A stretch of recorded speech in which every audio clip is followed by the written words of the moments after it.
I'm Jordan. And I'm Tyler. And this is the Inside Music City podcast.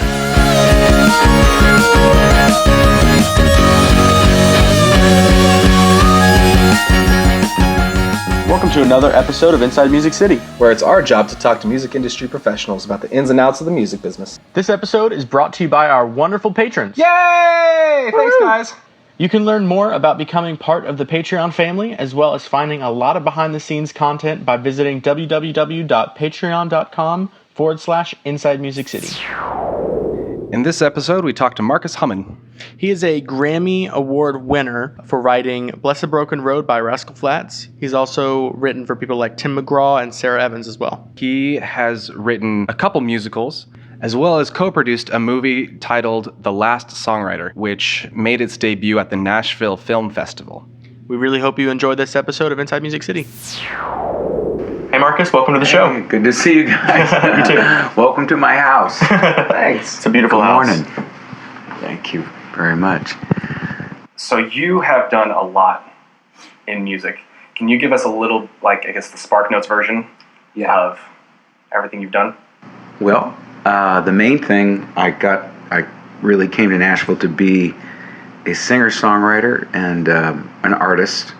My real interest was to do records, and in the mode of sort of the folk rock singer-songwriters of the 1970s.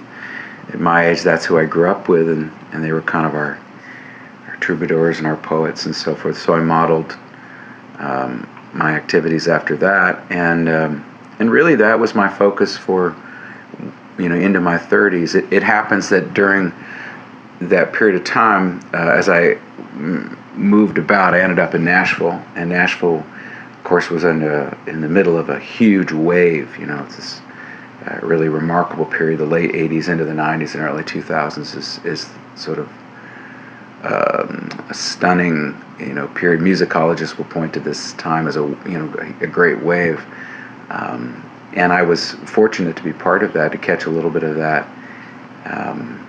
But what actually happened in my life is, I've continued to be a recording artist, but that wasn't going to be what was going to work for me in a larger sense, or economic, in terms of getting paid. And what happened was people started recording my songs, and so that sort of changed everything, as it wasn't really the plan, not exactly.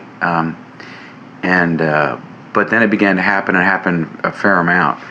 And so I kind of redirected myself and focused on a day-to-day sense and more as a songwriter. And then the artistry kind of began to move about. I began to do independent records. And then I started to write a lot of theater and try to stretch in some different ways as a musician and composer. And that led me into writing a little bit of choral music. I even I wrote an opera for a Nashville Opera company called Surrender Road several years back. And so, I've taken, I've gone a lot of different directions as a musician, and continue to. The meat and potatoes of what I do is, as I will today, I have a publisher, and they've scheduled a write for me with an artist, and that's a lot of what I do. I go in and work with artists on their projects, or hopefully that they will cut those songs and make them part of their project. And that's a very specific kind of skill set. And that's my day-to-day world for the most part. And so it kind of started in one place, as people's lives do. They start in one place, and then different avenues open up, and you kind of look about and figure out, what's the world trying to tell you. Yeah, exactly. What do those writing sessions look like? Are they co-writes, or are they? They are co-writes. Yeah, and Nashville famously is a town where co-writing is a culture.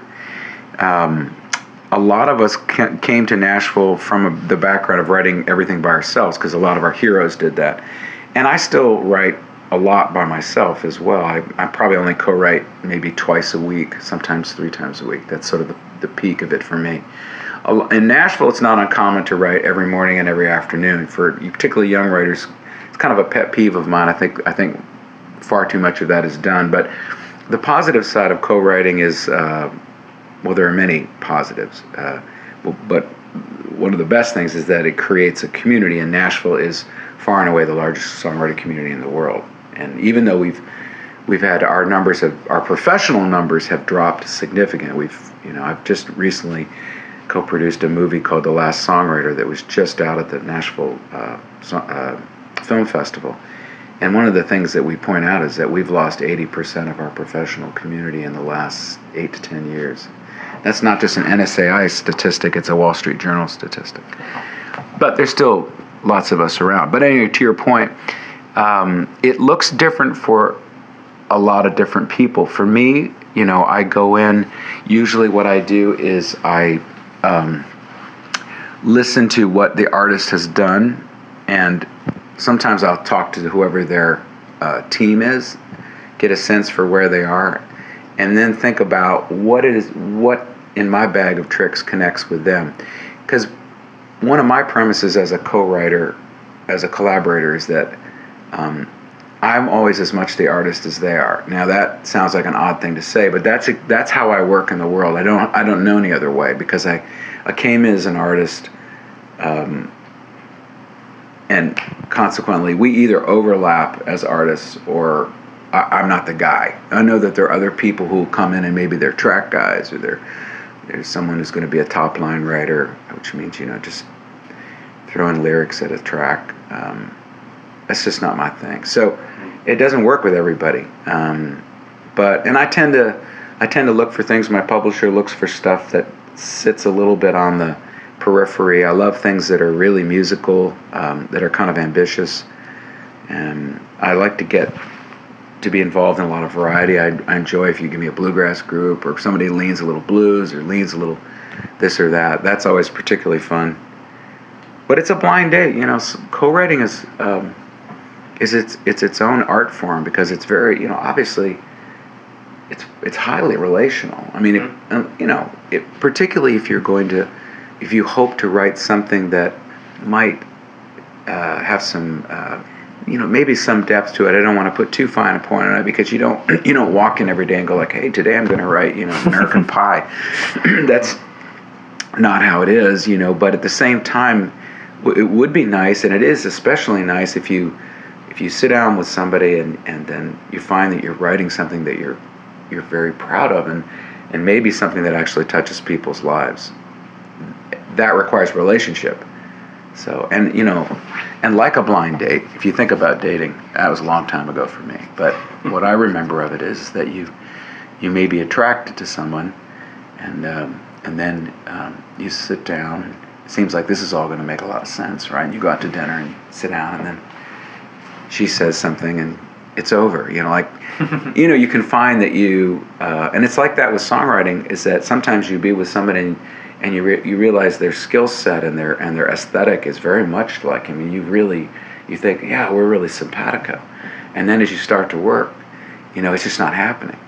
But that's okay. You don't have to be best pals with everybody, and it doesn't have to always work. And the ones that do work are kind of treasures. They also don't always work for a long period of time. Sometimes there's a season of writing with someone. It's pretty rare to have a relationship where you write. I have one particular relationship with a guy named Daryl Scott, who I hold in really high esteem, but we also write. We've been writing in one form or another for, 17 years maybe. That's really rare. That doesn't happen. I do know people who have long-standing relationships, but it's pretty rare. How did you get started in songwriting? I think it was just, as a kid, I was interested in academics, and I was a jock, and just had the same kinds of interests that everybody, just bouncing around. Loved school, loved sports, played sports into college. Wasn't sure what I thought I don't know. I thought maybe I'd go into law, or my dad. I grew up in foreign service kid in Africa and Saudi Arabia, different places. I think I kind of thought, well, I'll probably do that. I'll in the State Department, or maybe I'll get an international law degree or something. And at one time I was studying Arabic, and I was very interested in being a specialist in that area. Well, briefly, my freshman and part of my sophomore year. But growing up, I would have periods of time when I'd become kind of obsessed with different singer-songwriters. Cat Stevens was a huge deal to me. Neil Young, Carole King. Again, this is, I grew up in the 70s, so like we had Paul Simon, we had Joni Mitchell. And you get a Joni Mitchell record, you were reading those lyrics like they were literature. And to some extent, you certainly can make the point that it was literature. It is literature. And recently, I think Bob Dylan winning the Nobel Prize for Literature, I think, is an example of that generation's understanding and the way in which literature moved in these little distilled 3-minute poems, really, and if you listen to, you can hear, in that era, writers talked about culture in a way that I don't hear as much of now with young writers. You'd have people like, obviously Dylan was very political, but there's also, they were commentaries on our culture. In some cases they were theological, and it's just really interesting stuff, And so it turned me on, because it was visceral in the sense of like you're holding the guitar or you're playing piano. It has this like, it's really something you can kind of touch, and the artist's inclination, you can make your own. You're making your own canvas. There's the possibility that you could be a writer, you could be an artist, and then you could have this kind of this life of traveling about, performing, and moving as a harmonic thinker, having literature, having poetry to speak. It was really romantic. That's the thing, is it has a kind of romanticism. It has it today still, but I think the kids growing up in the late 60s and 70s really got the dose of it heavy. I think we were like devotees of these people, Anyway, so that was kind of always there, and I would periodically, I would pick up my guitar and I would play, and I would get really, and the thing about it was, any time I was working on guitar, if I took a lesson or something, what would happen is I would always write something. So it was, for whatever reason, whenever I would learn anything on guitar, it would turn into a song. And there were moments of, like, we lived in the Philippines right when Ferdinand and Imelda Marcos came into power, and set about to become, president for life. But anyway, so while I was there, I was 13, 14, 15. And that was a period where I got interested in guitar again. Just, as I said, it would be kind of sporadic. And I got to work with a great guitar player named Sammy Climaco, who was a rock guitar player in the Philippines, in Manila. And he taught me some stuff, and then I was kind of progressing at that time. And so I went to a guitar institute, and it's funny in a way. I was in the Philippines studying with a Japanese guy who was teaching American four-finger roll technique. And in a way, that was, that's the basis of what I do guitar-wise. That's part of it anyway. But it's, my major training was to play these different variations on sort of a four-finger roll. So midway into college, I just was thinking about, wasn't sure, like a lot of kids, like young people today, you in college, you're not supposed to necessarily know. You're lucky, I guess, if you do, maybe. But I didn't, and I was bouncing around. But I was noticing, I started to play. I started playing this club at Williams College, this place called The Log. And then I'd go home in the summertime in the D.C. area, and I'd start playing there, and I'd play the clubs. And I'd go out, and I could play all the folk rock songs. And I could play James Taylor out the wazoo, play Simon Garfunkel, play Joni, play Cat, all that stuff.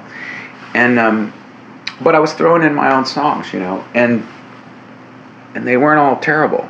There was starting to be something there. So when I got to, my senior year, an opportunity came up, kind of a weird, crazy one. It's a long story, I won't go into it, but I ended up, decided to give it a roll. And, I went out to LA, and at the time that was where this weird opportunity was, and began a life there. I didn't even have a car. I lived in a good friend of mine had a room in South Central LA. I had to take, the bus up Wilshire Boulevard. I was working as a waiter for a year and a half. And so then so my journey began in that way, and it was kind of tough. I didn't have any money and didn't have a car, and in LA, mind you, which is not good. But it's been a heck of a journey. I mean, and it continues to be. It's been really remarkable. And I'm glad I went that route. I'm glad I went towards the arts. Was there ever a point where you wanted to stop doing music? Yesterday. All the time? No, I being facetious, but it's kind of funny you say that, just because I was having a conversation with a friend of mine. And I said yesterday, I was talking about how, as a writer and as a musician and as an artist, sometimes the things you do are kind of in vogue and sometimes they're not, So I tend to be sort of a roots baby guy. I mean, I like things that are bluesy. I like things, everything sounds like the 70s, kind of way I play guitar, from electric to, to banjo playing to whatever it is, piano. And so some of that stuff is, there are periods when it's kind of in vogue, and there are moments of things. And then but I'm in country music for the most part. That's most of what's around me. And a lot of what's happening in country right now, that's not necessarily a big part of it. It's and yet in other times it was very much the thing, So, but no, I mean, yeah, you think about things. It was never easy as an artist, when I got here, I had a record deal in '88. And it was 2 weeks from my first single at MTM Records, and the company ceased to exist. And, that was the beginning of a whole series of deals. There were 3 development deals with major labels after that, contracts signed, and you cut a few sides for the company. And nothing really worked. And then finally, Columbia picked me up in early 90s. And then the guys that signed me, they were there, and then they kind of left, and then a new group came in. Classic music biz kind of stuff, and the record I made called All in Good Time was, some of that record I loved, and it was very very rootsy, but at the time it probably leaned kind of folk rock, and it would be an America, what you would call an Americana record, except we didn't have Americana then, and then the label also. It was one of those things where some of the songs on it you just loved, and some of them you just like. I wasn't cutting other people's material. And by the way, not that I don't love other people's material, it's just that wasn't the point. But I didn't love everything I was recording, and some of my favorite recordings, that we did for the record, were left sort of in the vault. But about 2/3 of it I was super proud of, and it had a couple songs which would go on to be number 1 hits. I had Bless the Broken Road. I had the first piano version of that, which is how we wrote it. And it had a song called One of These Days, which became a number 1 for Tim McGraw. But those songs were not put out. And then it was the experience of, once I got out on the road, a couple things happened that was, after all these years. So I'm like in my early 30s when I finally get a major label deal, right? The thing I've been trying to do for a decade. And suddenly you're out on the road, or I was out on the road, and I'm married at that time. I married Becca. We had Levi, and Caney was in the middle of during my radio tour. Caney was born. So, we had kids, and then you're on the road, and I'm out 150 to 200 days a year. And the other thing, and a lot of what you're doing is radio tour, so you're going into radio stations that, that probably don't really want to play you, or the poor folks had so many back then. The art industry was massive. The '90s country music just like took over. It was huge. So many labels, so many artists. So these reporting stations that make up the Billboard charts and the R&R charts at that time, they had just like a deluge of artists coming in and please play my record. So I really just did not get a lot of support, as it turns out, from country radio. And I think that mainly the thought was that he's not real country. And, of course, there's some truth to that. But it seems funny now, just because when I go into rights now, I'm the one bringing the banjo and a mandolin, and everyone else has got a computer and a digital, and they're doing a little MIDI thing with their piano. Anyway, I feel like I've become like well, pretty country. I mean, by comparison, at least. But at the time, it was like, you grew up in Africa. You did what? I had long hair, had an earring. I'd been educated in New England and lived overseas. And I don't know. I just think, for whatever reason, right or wrong, they didn't play my stuff. So, so when I finally got the thing that I thought my whole life was pointed towards, and there it was. I mean, I was on Columbia, and it was a major label deal, and I was doing all my own songs, and I was, painting my album had, I had paintings, because of course my heroes, Cat Stevens and Joni and others, they were artists, and so they had to be the complete artist. You couldn't just be one thing; you had to be all things. Right. And it seems funny, but so I was doing the thing I thought I was supposed to be doing, and anyway, it just didn't really work out. And then there was one more incarnation of an actual record deal. I mean, I've been doing records for years, but this was the last, towards my late 30s, I met this guy, Stuart Adamson, who's a great Celtic rock guy. He's lead singer, writer, and guitarist for a group called Big Country, which is a famous group, Scottish group. And we became really good friends. He moved to Nashville, and he started to hop on stage when I played with my band. And so we decided to make a record. So we made this record called Supernatural. It was a really good record. Really proud of that album. And but he had struggled with drug and alcohol abuse much of his life, and depression, and he kind of fell off the wagon, and it was very, very sad. So when we actually released the album on our tour, our album release, we were touring England, Scotland, and we were on our way to Ireland to play in Dublin. And he got very, very sick and had to be hospitalized, and he died not long after. He actually took his own life. Mm. So, and for me, that was, at that point, that was really the end of that particular dream, that kind of the thing that I really had aimed at. And that record, Supernatural, in many ways more than the record All in Good Time. I mean, there was nothing on the Supernatural record that I was co-producing it. So, I mean, we were writing it and producing it, and it was totally groovy. It was. I mean, if you got that record now, you put it in, you'd get a kick out of it, because it was really a trip. And, but at that point, everything had gone so wrong. It's like that was, such a dark ending to that. So beyond that, you look at what you have and you think, well, what am I going to do now? I'm almost 40 years old. People aren't just running around trying to get their career started at 40. That's one of the realities of our business, even if you're more of an artist at 40 than you were at 20. Mm.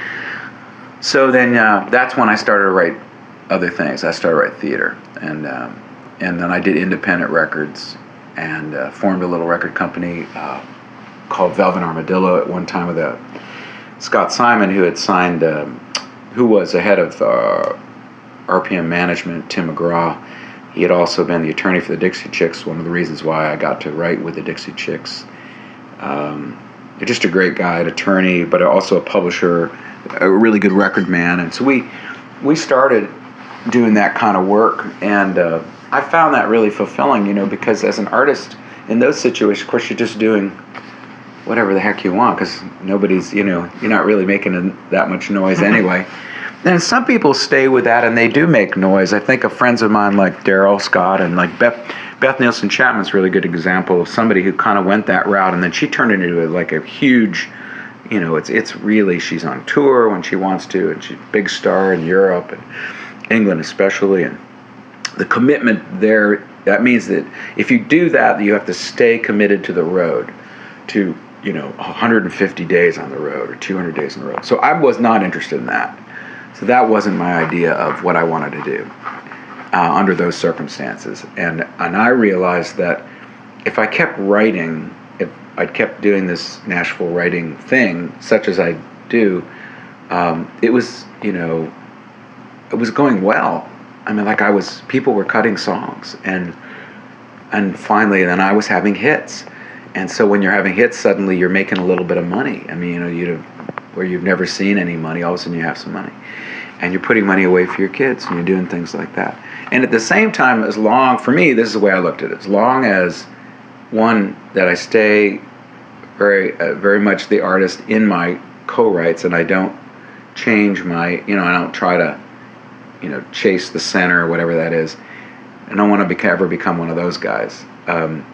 If I have that, and then on the other hand, and by the way, I'm only speaking of profession or avocation, and I mean like my vocation. But if I had the balance of some things that were openly, flagrantly artistic. So, for example, if you write a play about Picasso's The 6 Weeks It Took to Paint Guernica, and you do that for a year, and then you do it at TPAC, and then you're like working with all these other artists, you're working with music directors and actors, and you're going to New York, and that will balance everything else. I promise you. I mean, that's what I found for myself, is that people, sometimes your publisher would be like, why are you doing that? I mean, that's there's no money in it. It's the worst business in the world, And yeah, it's kind of true, but wow, it for me, it was like I was so anchored by that kind of work, and then I just kept doing it. I mean, that's how we met, is that it's just one more of a series of 9, 10, 11 different projects that took different shapes, and every project had a slightly different solution, whereas one thing might be a through-composed operatic, through-composed is a better way to think of it, not so much, when we say opera, different things, connotations come to mind. Or it would be, tell the tale of a famous athlete, Jim Thorpe, do a kind of a folk, narrative, musical piece. And then you'd come back over here, and I worked on a thing called Tut with a dance company out of Harlem, and we ended up doing a number of these pieces we did off-Broadway in the New York New Musical Festival. That became I became kind of a regular there, and I did a couple of the pieces in the summer at the Eugene O'Neill Conference. And I started doing regional theater, and the activity of that got so frenetic, though, that I eventually, one of my plays called Atlanta, went to the Geffen Theater in L.A., went back to L.A., and that was like a full Lort B, 8 shows a week, $50 and up ticket in L.A., which is not a big theater town, but that's pretty much one of the theaters. I mean, that's real theater. And a 3-month run. It was a very expensive show. The book part of it, I ended up bringing in Natalie Maines, the lead singer of the Dixie Chicks' husband, Adrian Pasdar, who's a great actor and director and so forth. So he was involved in the book on that, and it was kind of a big deal. Unfortunately, the LA Times didn't like it, but it was one of those things, like we were one step away from, that was one of the times when it's when you're at that level, you can go sideways or you can go up, and up is Broadway, and sideways is just another big regional theater somewhere. And for a variety of reasons, and it didn't move on, but that was interesting too, because it's like theater went so far, I got so deep in it, that I was really starting to understand things about theater that I didn't like, and that reminded me of things in the music business that I don't like. And that is when, when folks begin to tell you there is sort of a right way and a wrong way to do stuff. Part of what was really fun about theater for me when I first got into theater is I just didn't give a damn about anyone thought about anything, in a way. I mean, it was like I would just get in there and I'd look at the page, and whether I was writing characters or music, and I would just enjoy myself. And if I wanted to write, a 4-minute choral piece in the middle of a show that's, I mean, you just do anything you want. And that's a great feeling, and you just don't care. and then you do the show, and theater being what it is, it's like once people sort of suspend their disbelief, it can become one of the greatest experiences you could possibly have. You can't believe it because you're part of a world is being created in a 2-hour period, and you're doing it with ideas, with music, literally. So you seem obviously very wide range of musical talent, whether that be working with singer-songwriters, working with big labels, working in theater. What advice would you give people that want to go into the music business and maybe just now starting out and they don't really know where to go from now? What kind of advice would you give people that maybe want to move on up just kind of like you did? Well, for one thing is it kind of depends on what it is you want to do. Some people get in, like if they go to Belmont and they go right to the music business, and they see a life of they'd like to be on the other side of the desk, working as a publisher, of course, which is a fascinating business, or they want to be an engineer, or they want to do this or that. The most obvious thing I would say is to first of all situate yourself in one of the capitals of whatever the genre is that you like. Obviously Nashville is great. Nashville is, in my opinion, never a wrong decision, and really almost in anything you're involved in musically. But New York, L.A., that's where the music business is for the most part centered. Now there are areas where you'll have like a kind of a blow up, like in there's a cool Americana scene in North Carolina and Asheville and Greenville and some different towns.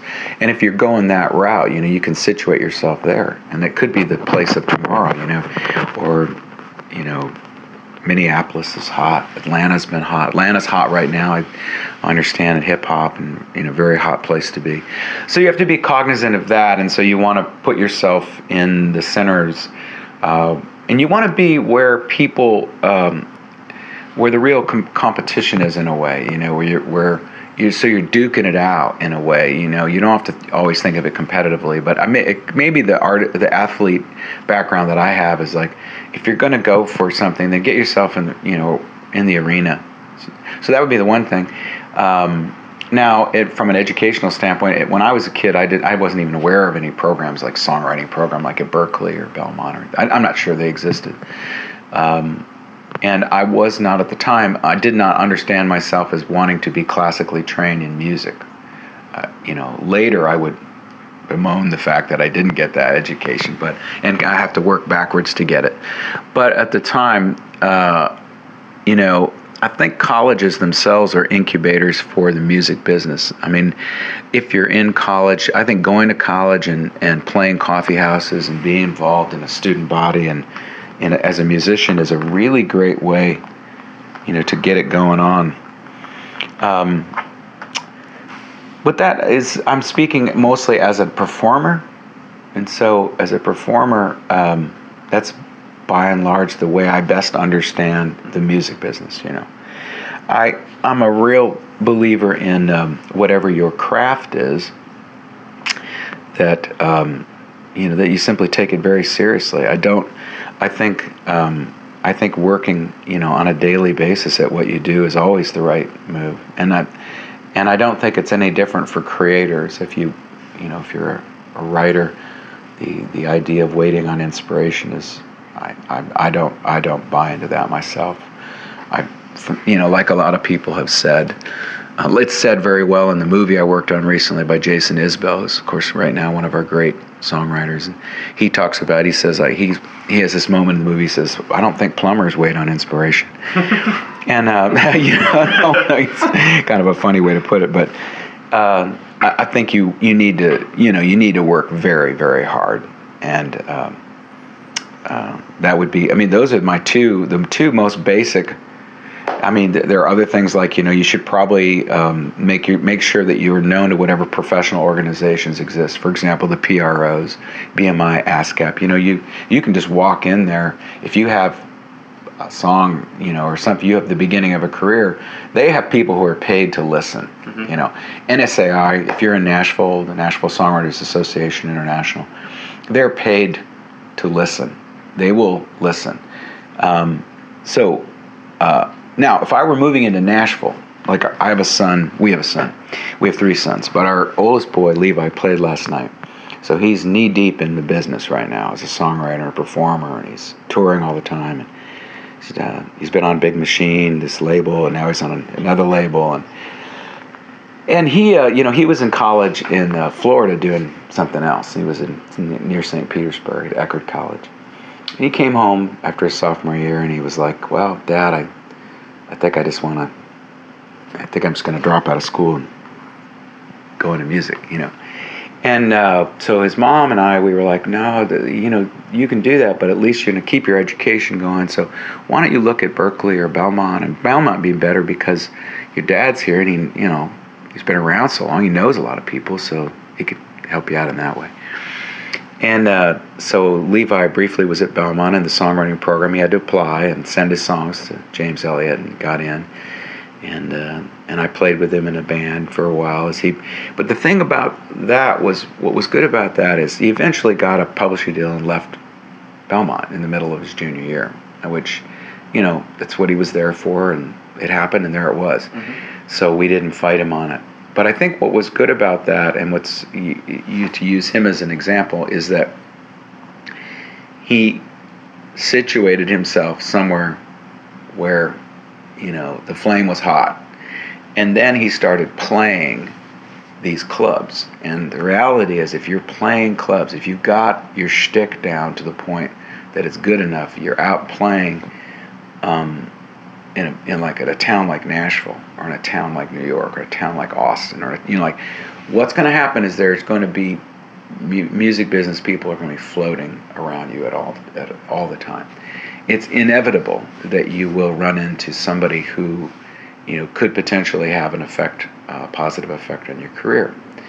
And so that's the best advice, because unfortunately it's not like, it's one of those businesses that it's really hard to point to something and say, well, this is exactly how it'll work for you. It doesn't really, where it's much more circuitous than that, challenging in that way. How, as a songwriter, how do you get your songs into the right hands? Basically, you kind of need a publisher. I mean, that the way it works is that the publisher has what they call pluggers. People, a lot of what publishing is to develop a relationship with a writer, to help them to not only to create songs but to get them demos. So you have a demo being a demonstration tape of that song. And then what the publisher does, by and large, is they're the ones that will contact the artist camp. So if you had a Tim McGraw, it's very hard to get to McGraw. Very few people have those phone numbers. But his manager, his producer, or an A&R person at the label he's at, however you can get it. And the business is built on songs, and it certainly was in the 90s, just to look at the McGraw thing. So if you have a great song, I mean, people actually, in a way, they might, there's a competition to have that song, too. It can be like that. That's one way to do it. I mean, having a publisher is the critical aspect for a songwriter. Having representation. Mm-hmm. Now, if you go long enough, like recently I just had a song cut by Sara Evans, and like I've known Sara now, I'm in my 50s, so I've known Sara for many years. I sang at her wedding, wrote Born to Fly with her, which is one of her 2 biggest songs, and now the name of her label, Born to Fly Records. But she's cut more songs that either I wrote with her or songs of mine than any artist. I think I have 6 songs, I think. And recently, you can be in a business long enough where you actually know the artist, and you do have those phone numbers. I mean, you don't abuse those phone numbers, but she actually reached out to me and said, "Marcus, I've got this new record. I'm kind of moving back towards a Born to Fly direction. Do you have some material?" And I keep iTunes lists of songs of mine that I love that have not been cut, and I periodically pitch them. I'm really serious about that, and sometimes I even re-record the demos, which is actually interesting because when I re-record demos, instead of moving towards production, I move away from production. the more things change, the more I feel inadequate to relate to it exactly. But I never feel inadequate to just sit down and play a song on guitar or piano, or maybe add two little elements. And I always think the organic, the real, because I came up as a player, as a singer, I'd rather do that and then let people, they can do whatever the heck they want with it. Anyway, so that's an example where I've been really lucky. Now, for your listeners, they're going to be like, well, I don't know Sara Evans. I'm like, I don't know Justin Timberlake or these different, I can't send anything. So that's true. So, what you want to do is you want to get out there and compete. I know it's tough, particularly tough right now with the business being the way it is in publishing. As that movie, The Last Songwriter, points out, streaming has done a number on the publishing business. But it's still the best engine to move you forward. So you still want to try to get those people, because what do? Well, their job, what's a publisher's job? Their job is to advocate for you. Mm-hmm. Their job is to find all these different avenues that you don't have. To go and knock on the doors and make sure that they've pitched your best song to, various artists. I know, like last night I was at a show and my publisher was there and he said, we're meeting with an act tomorrow and they need a Christmas song. Do you actually have a Christmas song that you've written, but by the way, that you've written for our company, not one you wrote, while you were at BMG for 18 years. But and I did. Oddly enough, I did. It doesn't mean that I won't know to the end of the day if how the pitch went. But that's how it works, and that's why you want to have a publisher. Last question for you is: would you do anything different? I wouldn't. That's really more of a life question. That's not so much on a professional level. If I was to step away from me as a human being, as a person, as a parent, the soul of who you are. If I was to step away and I look back and say, okay, what you wanted to do was to be a singer-songwriter artist. There was a moment in time when I was offered something that I should have taken. I just didn't understand. I didn't know that there was a moment in my career when Columbia Records basically said, let's break you out of Europe, come the other direction because your stuff's really kind of hybrid. And the person who said that was correct. And I've learned since then. I've toured, I've had some nice tours with, I got to tour the Alison Krauss once in Europe, and I had that deal in England, and then I toured with Beth Chapman and got to know presenters in the BBC Two system and how they love American music. And they were right. And I didn't get it. And at the time I was just like, well, what the heck? Just put my record out. Who cares if people don't think I'm country? I'm as country as I want to be. I'm writing this stuff. People are recording it. Isn't it country enough? And so professionally, if I were to stand back and look at that, that was kind of like a mistake. But then if you put yourself, your soul and your personhood and your life back into the picture, and then I look at it like, well, yeah, but what would have happened? I don't know.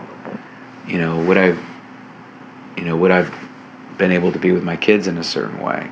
I don't know, with my wife, Would I ever written any theater? Would I ever had that experience? Would I ever have a chance to write like a piece about Jim Thorpe and then meet the Thorpe family?